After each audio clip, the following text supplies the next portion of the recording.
are you employed by Alliant Credit Union? And yes, we're part of the Retirement and Investment Services Division of the credit union. We are located in Denver, Colorado, with offices in DTC and Lakewood. And then, of course, anybody joining from out of state, we do virtual meetings also. And for anybody that lives in Colorado who'd rather do a virtual meeting, we're happy to do so. Over the next week, we are going to make sure to reach out to everyone, make sure that your questions were answered.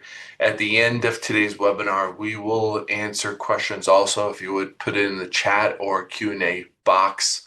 We do have some upcoming webinars to be aware of. On Thursday, May 26th, we're going to be talking about Medicare and IRMA. You've heard of Uncle Sam, but let's talk about Aunt Irma and how that affects your Part B and Part D premiums based on the income you have coming in for the year. So again, very educational. We're going to be talking about on Thursday, May 28th, we're going to be talking about Social Security, kind of what you need to know regarding Social Security before you apply. And then on Thursday, June 4th, we're going to be talking about the good, the bad, and the ugly when it comes to annuities. People say, oh, annuities are bad, but really, are they? I mean, there are annuities that we currently use for our clients, and there are some good ones, and there's some bad ones. But again, we're going to educate you on what are the pros and cons of annuities. And then, of course, our website. On our website are all the webinars that are going on. We are not the only ones that do webinars. There are other financial consultants throughout the US that do webinars. Feel free to go onto the website, look at those, and feel free to attend any of those. We also produce a podcast on various financial topics that you can listen to. And then our website has a lot of financial information if there's a specific topic you want to learn more about. So with that, we're going to jump into kind of the nuts and bolts of taxes. And so before we get started, let's start with a little brain teaser and see if you can get this. So Bill 64 is retired and has taxable income of a little bit over $58,000. Based on that, he's in a 22% federal tax bracket. But that includes $45,000 from IRA income, $37,500 from Social Security benefits. And he's retired and he decides, hey, I want to take a road trip and go see my favorite concert or favorite band, and I need another $1,000 to be able to do that. So he decides he's going to take $1,000 out of his IRA. Well, how much will he owe in taxes on that extra $1,000? Well, if you look at the tax bracket and you assume that his taxable income is $58,000, you would say, hey, he owes 22%, so it's $220. But is that true? Is that true that he'll owe $220 by taking that $1,000 out of his IRA? Well, the reality of it, he's going to owe $407 in taxes by just taking that $1,000 out. So that's a 40% rate. And this is a way to kind of start today's webinar is welcome to the complex world of taxes.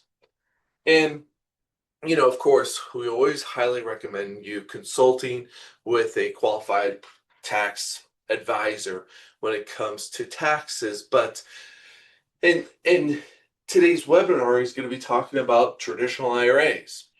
If you take money out, you're going to have to pay taxes. Roth IRAs, as long as you've had it for 5 years, you're over 59 and a half, money's going to be coming out tax-free. And then also, depending on what state you live in, you might have to pay state taxes on any distributions that you take out of IRAs. Today's presentation is going to primarily focus on the federal side of taxes. And you might ask, well, why are you doing this? We're not going to be providing tax advice. Well, at the end of the day, when you do retirement planning, we need to know the tax code to best advise you. And that's why ultimately we're providing this presentation today, is to give you the basics when it comes to taxes. But it's knowing the tax code when it comes to retirement planning. And that's where Kim and I look at when we help people plan for retirement. But you might be getting close to retirement or in retirement, and your taxes are going to be different in the accumulation phase versus the distribution phase. While you're working, you get standard deduction. You're able to contribute to a 401k. You might get child credits. You might get to deduct your mortgage interest. There's certain things, the tax benefits you get while you're working in this accumulation phase. But once you hit retirement and now you're in a distribution phase, your taxes change a little bit in regards to like, how am I going to pay taxes on Social Security? What's required minimum distributions? How could that affect my taxes? What about Medicare? You know, your Medicare Part B premium and D might increase depending on the amount of income you have. What about long-term care? So there's a lot of different, when it comes to taxes, they look different in the accumulation versus distribution phase. And we're going to be talking through that. But the problem that we run across a lot of times is that people often pay more taxes in retirement than expected because of the confusing system that treats various income types differently and contains hidden taxes and penalties. We see this all the time, where you might be paying more in taxes than you really need to, but you maybe don't understand the tax code or you avoid it or whatever the case is. People pay more taxes in retirement than expected. So here's the solution. Because your tax exposure will change throughout 4 stages of retirement, we're going to provide you strategies these strategies for these different stages of retirement. And that's in essence what we're going to talk about today, is looking at all the different tax situations you might run into in retirement. Here's the 4 stages of retirement. You got pre-retirement, usually aged between 50 and 60. You work and save. Stage 2, early retirement, between 60 and 70, the go-go years.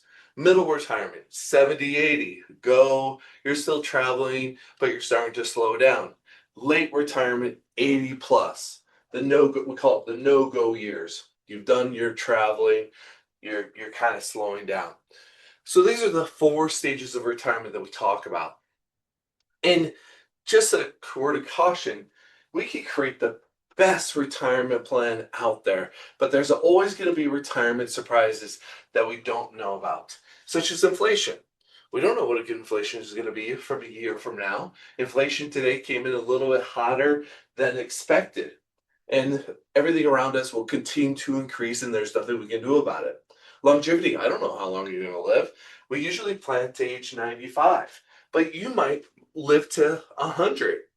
Your expenses, what I find in the first 5 years of retirement, you might spend a little bit more because you're getting used to retirement. Healthcare, we have to plan for healthcare. The cost of healthcare consistently increases, but when it comes to healthcare, mainly we talk about long-term care. Who knows? Hopefully you never need long-term care, but it's a possibility. So these are the retirement surprises that people come across when we talk about retirement. Okay, so what's the first thing I need to understand about retirement and taxes? First thing you need to know is that you have to know your after-tax retirement savings picture looks like before retiring. Well, what do you mean? Like you've saved in a 401k, you've accumulated this money, and you say, hey, I got 500,000 in my 401k. Now, don't forget that even though you have 500,000 in your 401k, when you take that money out, and if you decided to take all of it out, you could be subject to a 35 or 37% tax rate, meaning that's the amount that you have to give to Uncle Sam. So remember, money that's in the 401k is pre-tax. When you take that money out, that's when it becomes taxable, and depending on what your tax rate is, that's what you pay on that distribution. Now, you might say, hey, I don't need my 401k at all. Well, at 73 or 75, you're going to be required to start taking money out if you like it or not.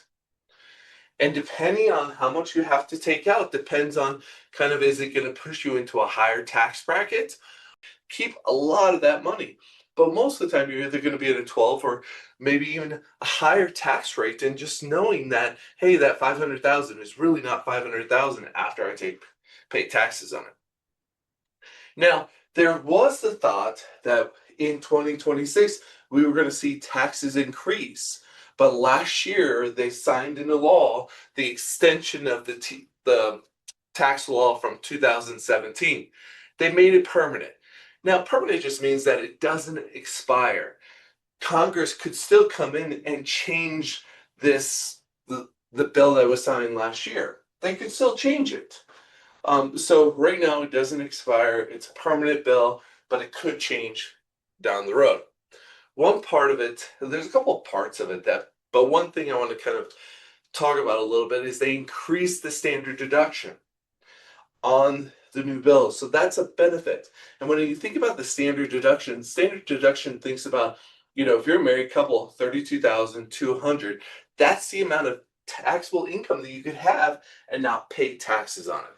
Single filer is 16,100. Now, of course, if you're over a certain age, you get additional standard deductions, but they did increase the standard deduction, which is a good thing. Good thing. Okay, but at least I still have Social Security to supplement my income and Medicare to pay for my healthcare costs. Yes, Social Security and Medicare have their own tax traps that you need to plan for also. So let's talk about Social Security and taxes. Now, remember Bill's trip where he says, hey, I'm going to take $1,000 out of my IRA. So his IRA went from 45, his distribution from his IRA went from 45,000 to $46,000. Okay. Well, that $1,000 caused additional amount of his Social Security to be subject to tax. So every dollar he took out, he actually added $1.85 a taxable income to his adjusted gross income. So that's how they determine the $400 in taxes, because by taking $1,000 out, more of his Social Security became taxable. And when you think about this taxation on Social Security, you're looking at something that's over 40 years old. They've never increased this they've never increased it to inflation. So when they first started taxing Social Security in the 80s, you're looking at, if you're a single person and your income is between 25,000 and 34,000, 50% of your Social Security is going to be subject to tax. If you're over 34,000, up to 85% of your Social Security could be subject to tax. You're looking at something that has never increased. And so every year they catch more and more people, and more of your Social Security is subject to tax. Now, there was this idea that, hey, we're not going to tax your Social Security benefits. Well, that's not true. Your Social Security is still going to be taxed. But one thing that they did put in place was they said, hey, let's add a bonus deduction for seniors over the age of 65. So if you're a single person and you have income below $75,000, you get an additional $6,000 stated deduction that helps reduce some of your taxes. As a joint, it's $150,000. Now, there is a phase out. If you're a single person and your income is over $175,000, then that $6,000 is completely phased out, and you will not receive the bonus deduction. And this is a temporary bonus deduction, meaning this expires at the end of 2028. So it's come 2029, it's no longer there. So it's a temporary bonus deduction they put in place. Now, there are different approaches to retirement. You could come in and say, hey, I'm going to retire completely. I'm going to semi-retire, meaning maybe I'll work part-time, or maybe I retire completely, but I'm going to go volunteer, or you retire and volunteer. So these are some of the different retirement approaches. Now, when it comes to Social Security, let's talk about the good to Social Security. Social Security is determined they look at the highest 35 years of income or paid in highest 35 years. those 35 years determines an average of what your benefit's going to be. Now, if you continue working after the age of 62 and you've had zeros in your working career, maybe some of those earned years replaces those zeros and your Social Security benefit could increase. So again, they look at the highest 35 years, and by what you working part-time, even in retirement, maybe you're helping increase your Social Security benefits. That's the good. The bad, though, is that if you decide, hey, I'm going to retire and I'm going to take my Social Security benefit early before your full retirement age, you're limited to the amount of income you can make before they start withholding some of your Social Security benefits. So in 2026, it is $24,480 that you can make if you've taken your Social Security early before they start withholding any of your Social Security. So again, every $2 that you make over that $24,000, they're going to withhold $1 of your Social Security benefits. So just be aware of that. If you decide, hey, I'm going to retire early, I'm going to take my Social Security early, but I'm still going to work part-time, there is an income limit you can make before they start withholding some of your Social Security.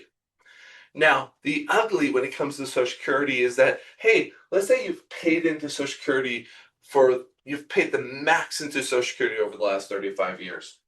Well, if you're still working and you decide to work part-time, whatever the case is, you're still paying into Social Security, but your benefit is not increasing. So, something to be aware of that, hey, you've paid the max into Social Security over the last 35 years, you're still working, you're still paying into Social Security, but your benefit is not increasing. All right, let's talk about Medicare and taxes.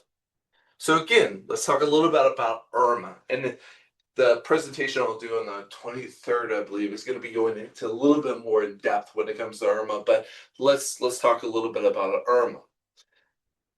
Now, George and Martha, they have Medicare Part B and D. Their modified adjusted gross income is $342,000 for 2024. They sold stock in that year and had a $1,000 gain. Well, capital gains rate is taxed at 15%, and because their joint income is over 250,000, there's this net investment tax also that they're subject to, which is 3.8%. So in essence, they'll pay 18.8% tax on that $1,000 gain. Well, is this true? Now, when it comes to IRMA, it's always a 2-year look back. So even though they sold stock in 24, it takes, in essence, almost 2 years to catch up. So in 26, they're looking at, hey, what was your income in 24? You sold $1,000, this $1,000 capital gain of stock, which increased your tier when it came to Part B premium. So if you would have stayed below 342, your Part B premium would have been 405. But because you went above $342,000, your Part B premium is now $527. So they saw almost a $120 increase to Part B. They also saw another, what is that, $23 increase to Part D. And this is per person when it comes to IRMA. So not only did George have to pay increase for Part B and D, but Martha also had to increase her premium for Part B and D. So now their additional charges or premiums, or call it a tax, is $3,470. So yes, their tax liability is $188 on that capital gain, but because they went into a different tier when it comes to IRMA, now their Part B is additional $3,400 a year. So they paid $3,658 on a $1,000 gain. So the real tax liability on this was 367%. So the biggest thing to kind of watch out for and look at is that, hey, know where these IRMA brackets are, because if you, for some reason, go above it, your Part B and D premium are going to go up. Also, make sure you enroll on Medicare on time. Because if you miss the enrollment period for you to enroll in Medicare, Medicare could come in and say, hey, you missed the window of enrolling in Part B. And because you missed the window, we are now going to penalize you 10% of whatever that premium base is for life. So when we look at Jim and Anna and they missed the premium, they're paying a 10% penalty on Part B, which is 202. So it's $20 times 12, which is roughly $243. It's almost $500 for the couple. And that is a lifetime penalty that also increases based on inflation. So make sure that when it comes to Part B and D in Medicare, make sure you understand the enrollment periods and you enroll on time. Okay, what other tax traps could you be facing in retirement? You must plan on how and when to use your taxable, tax-deferred, and tax-free assets to manage your income and tax brackets efficiently. So here's an example of Sam and Mary. Sam has an IRA, Mary has an IRA, they both have Roth IRAs, and they have savings in $300,000 in savings. And the question always is, which account should you spend down first to supplement my income in retirement? Well, the conventional wisdom is, hey, let's spend your savings first, and then IRAs, and then tax-free assets. So when we run that analysis for them and say, okay, let's just do the conventional wisdom spend down, you can see like their assets still grow based on their scenario. They're still saving money. But if we flip the switch a little bit and say, hey, instead of spending your savings, let's spend your IRA money first. And with that, we actually increase your net worth. And the biggest reason would be, is maybe in the first 5 or 6 years of retirement, they're paying less taxes. And with them paying less taxes, it allows other assets to continue growing at a more tax efficient route. So this is some of the software that we have access to where we can run different scenarios and say, what makes the most sense? Taking taxable money first or take IRA money first? And there's a ton of different studies that are out there in regards to like what's the most effective way to take money out of your retirement accounts. An alternative approach to taking money out is say, hey, let's spend your taxable money, but also at the same time do Roth conversions. And by doing so, we're able to not only reduce some of the tax liability that you might have down the road, but you also increase your net worth. Here's an example of that, where we use taxable money, we do Roth conversions, and what's the outcome? So this is a little bit more in depth where like on the left side, you show zero taxes, meaning that, hey, you don't pay any taxes until you reach 73 when you're required to take money out of your IRAs. But let's do Roth conversions instead in the first 5 or 6 years, pay a little bit of taxes, and the benefit ultimately is that we're able to reduce your taxes in the future. So with no conversion, your future tax liability could be almost $19,000. But by doing Roth conversions, your tax liability in the future is $10,000. So it is kind of a, something to consider to help you reduce your taxes. Roth conversions, in essence, when you're taking money out of your IRA and you're moving it over to a Roth IRA, you're paying that taxes up front in the year you do that. And as long as you've had that account for 5 years and over 59 and a half, all earnings and interest come out tax-free. The other strategy when it comes to Roth conversions that you might come across is filling up the bracket or filling up the bucket. Let's say that based on your income, you only fill up 22% of that bracket. You might come in and say, hey, I'm okay with paying 22%. Let's do a conversion and top off that bucket up to 22%, but I don't want to go into the next bracket. So that's the fill up the bracket strategy. And we're able to model that. And this is an example of modeling that, coming in and saying, hey, you're in a 22% tax liability. If you do, let's say, $30,000 conversion, in that year, you stay within a 22% tax bracket, and at the end, you're saving over $112,000 in taxes. That $112,000 is taxes you're not giving to Uncle Sam. You actually get to keep in your own pocket. You also might want to consider hunting for low income years. Let's say you're a business owner. You have low revenue for the year. Maybe those are good years to do conversions. Or maybe after retirement, you retire, you're going to delay Social Security till 70. Maybe those are good years to do conversions, knowing you're going to be in a lower tax bracket. Or what about if you have high non-recurring medical bills? Let's think about this. Here's an example. My mother, 80 years old, she's in a nursing home, and her out-of-pocket expenses is $120,000 a year. So it's about $10,000 a month. Her adjusted gross income is $60,000. She has $500,000 in an IRA and $500,000 in a non-qualified. Well, there's this medical expense deduction that says, hey, you're able to deduct anything over 7.5% of your adjusted gross income. So in the first example of without a conversion, she has income of $60,000. She's able to itemize $115,500 of her medical expenses. So that means that based on her income and what she's able to deduct, she pays no taxes. Now let's think about this a little bit different. Okay, we know her medical expenses are $120,000. Let's do a $60,000 conversion. So now her total income is $120,000.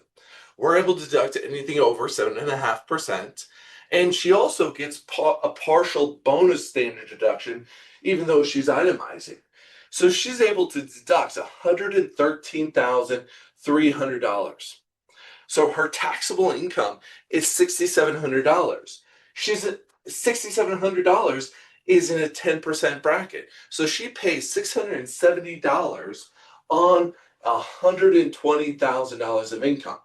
That's less than 1% when it comes to an effective tax rate. So even with doing the Roth conversion, she comes in and still has access to use the money for her long-term care. She needs it, but if she doesn't need it, it passes on to the beneficiaries tax-free. So this is a great way to say, hey, let's think about doing some of the Roth conversions because of the medical expenses you're able to deduct and reduce your taxable income when this money does pass on to the beneficiaries.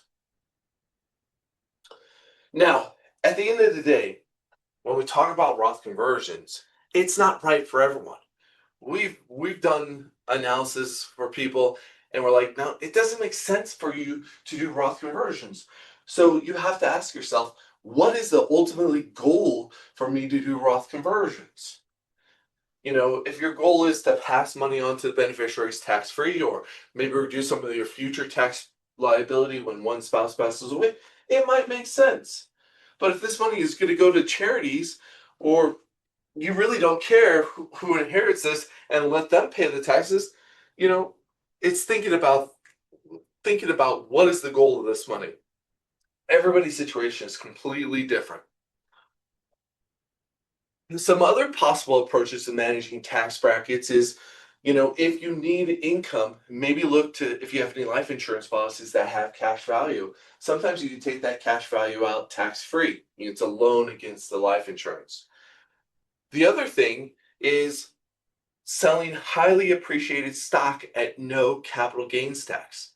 What do you mean by this? Well, if you're a single person and you have less than $49,450 of taxable income, or a married couple and your income is below roughly $99,000, you don't pay any capital gains tax. Now, let me rephrase that.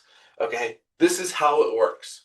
If you're a single person and your taxable income is $20,000, you have up to $29,000 of capital gains, and you're not going to be subject to any capital gains tax on that amount. Now, if you have capital gains that cause you to go above that 49,000, anything above that 49,000 would be subject to the capital gains tax. So again, let's use another example of a married couple. If your taxable income is $45,000, or let's say $50,000, you have up to $48,000 roughly of capital gains that you can take for the year and not be subject to capital gains tax. So just be aware of that. And you can deduct up to $3,000 of capital losses each year, which is another way to reduce some of your taxable income for the year. If you are working and you have access to a health savings account, I would highly recommend you contributing to the health savings account. Because think about it this, you're able to put money into a health savings account pre-tax, money grows tax deferred, and as long as you're using that for medical expenses, it comes out tax free. Huge benefits. So use it to your advantage. All right, let's move on to charitable giving and tax planning. And let's use an example of Albert and Shirley. They're in a 24% tax bracket. They have 15,000, they want to give $5,000 to a charity. They have $15,000 of existing itemized deductions, but the standard deduction based on their income is $47,500. So the donation, the 5,000 donation that they give to charity really doesn't it doesn't help them reduce any further it doesn't really help them further reduce their taxable income. So there's something called a qualified charitable distribution. And this is where you can give money out of your IRA directly to the charity, and that money can count towards your required minimum distribution for that year. And also, that money that you give to the charity out of the IRA doesn't get added to your taxable income. You just have to be 70 and a half, and the max you can do is $111,000 per person. So let's use that example. What is the cost of a non-QCD contribution? So charity gets $5,000. You have to take $5,000 out for the RMD. $5,000 is reported as taxable income. If you're in a 24% tax bracket, that means you're paying $1,200 in taxes. So the cost of the charitable contribution is $6,200 because the charity got $5,000, but you gave $1,200 to the IRS. Now, if you would have came in and did a QCD, the qualified charitable donation, the charity still gets $5,000.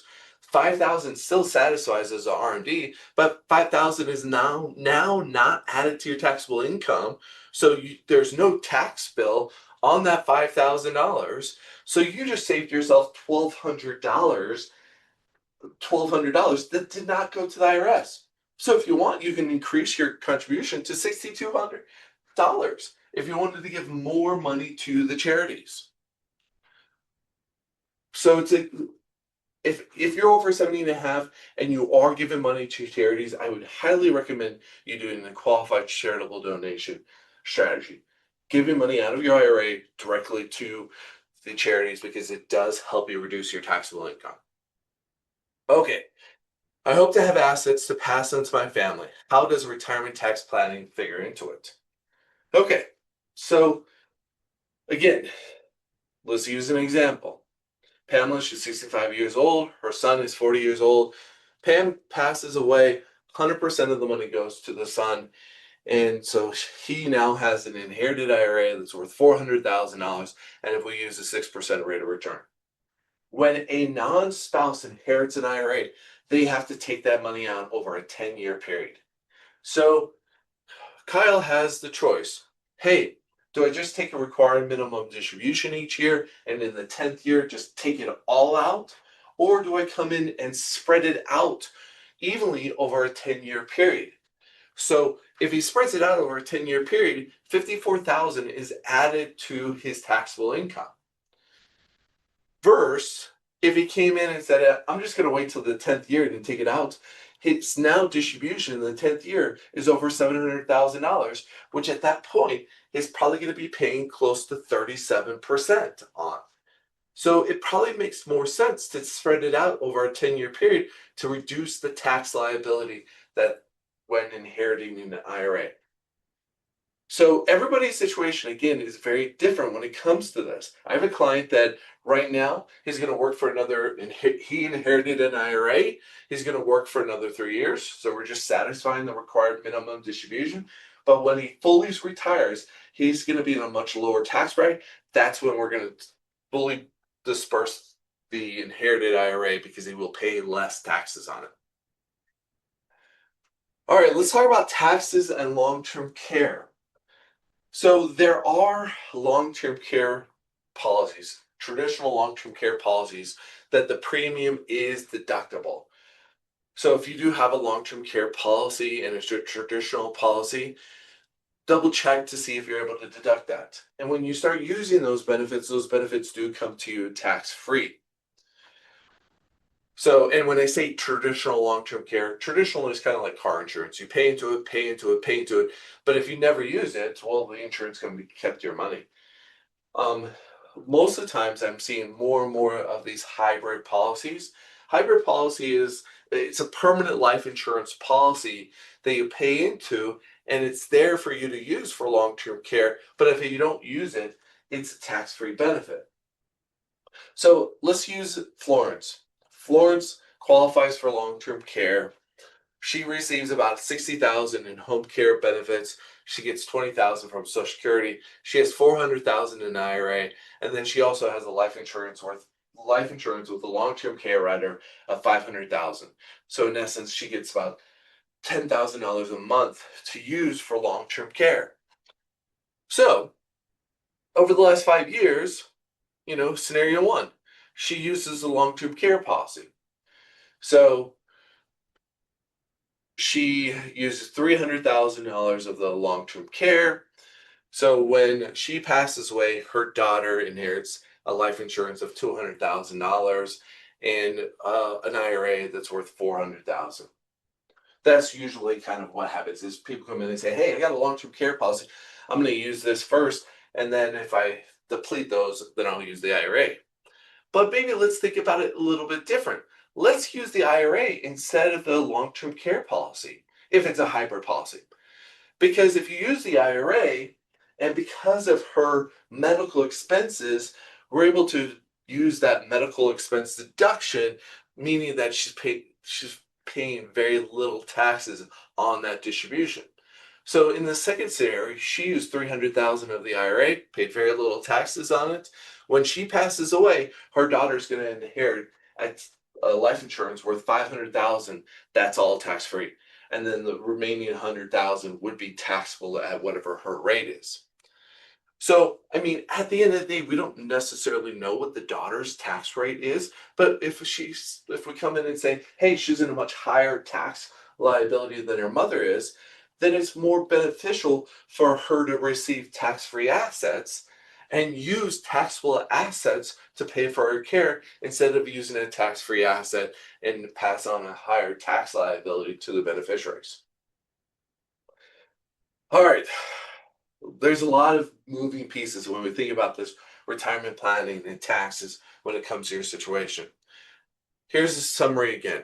Pre-retirement, know your after-tax savings before retiring. Start thinking about funding Roth IRAs to help reduce some of the future tax liability that you're going to have. If you retire early and you decide to, if you retire early, understand how Social Security and Medicare could be taxed. And maybe look at doing Roth conversions if you're in a lower tax bracket in retirement. Middle retirement is about managing your RMDs. If you retire at 65, just know in 10 years you are going to be required to start taking money out. And if you just let those IRA balances continue to grow, you might be subject to a very big RMD that's going to push you into a much higher tax bracket. So thinking about Roth conversions or thinking about using money out of the IRA sooner. Late retirement, start organizing your assets to pass on to the beneficiaries that you wanted to, or give it to charities now. Start thinking about that. Taxes will change throughout retirement. Taxes change on it yearly or every 5 years or so. And so it's keeping up to date with what the current tax code is. So this is some of the planning that Kim and I do with our current clients, but also members of the credit union. So Richard and Deborah came and saw us. They're both 62. Richard's going to work till 67. Deborah's going to work till 65. Richard has some health issues, so we're using a life expectancy of 85 on him. Deborah's life expectancy 95. They both have 401ks, they have savings, the house is completely paid off. They have income coming in right now, and we know what their Social Security benefit looks like when they retire. They want to replace $5,000 of retirement. We budget healthcare costs in retirement. They still want to travel for the next 10 years after retirement, and we're looking at federal and state taxes for their situation. They're both contributing the max to the 401k, and they're receiving a match. So once we put these pieces together, we have a clear kind of cash flow projection of what their income looks like throughout retirement. The blue that you see is their income. The dark blue is their Social Security benefit. The yellow is them taking money out of their retirement accounts. The red is required minimum distribution. So you can see once they turn on RMDs, it's exceeding what they need in retirement. When one spouse passes away, we lose the Social Security benefit, but still in the end, this is taken all the way out to age 95, and they have quite a bit of assets they plan on leaving to the kids. The next thing we look at is tax bracket. Every line represents a different tax bracket. So while they're working, they're roughly in the 24% tax bracket. When they retire, they pay very little taxes. And then at 73, they're subject to RMDs, so their taxes do go up at that point. And then when a spouse passes away, Deborah's going to be in a 22% tax bracket. So her taxes would increase versus when both of them are living. When both of them are living, they're in a 12%, but when one spouse passes away, they're in a 22%. So let's consider Roth conversions at when they both retire. Think about conversions at that point. And we came in and said, hey, we want to stay within a 12% tax bracket. What's the benefit of doing that? We're able to model that and show that yellow is those Roth conversions that we're able to do, stay within a 12% tax bracket and give you kind of this benefit, cost analysis. This is coming in and saying, hey, if you did those Roth conversions, it's $145,000 of tax savings. That's $145,000 that you're not giving to Uncle Sam, that you actually get to keep in your own pocket.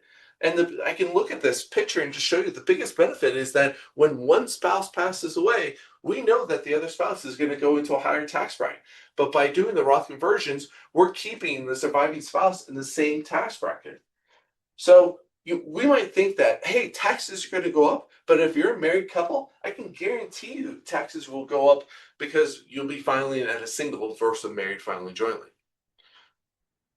The other thing when we think about retirement is that, hey, before retirement, while we're working, we're saving, we're saving them up, working. And once we get to the top of the mountain, we're like, yeah, we did it, we retired. But sometimes going down the mountain is the most dangerous. There's so much more things to think about than while you were working.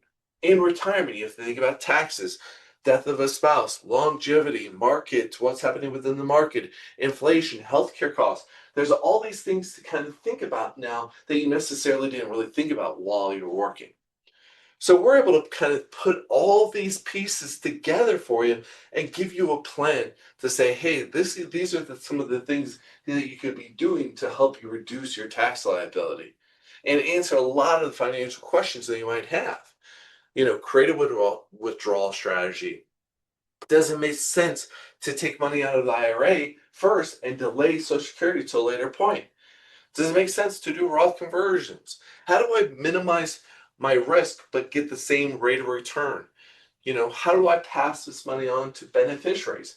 There's all these things that we're able to help you with to kind of put a comprehensive plan together for you. And again, the planning that we talked about before, right now we do not charge a financial planning fee to do this. It's part of the services that we provide when it comes to being a member of the credit union.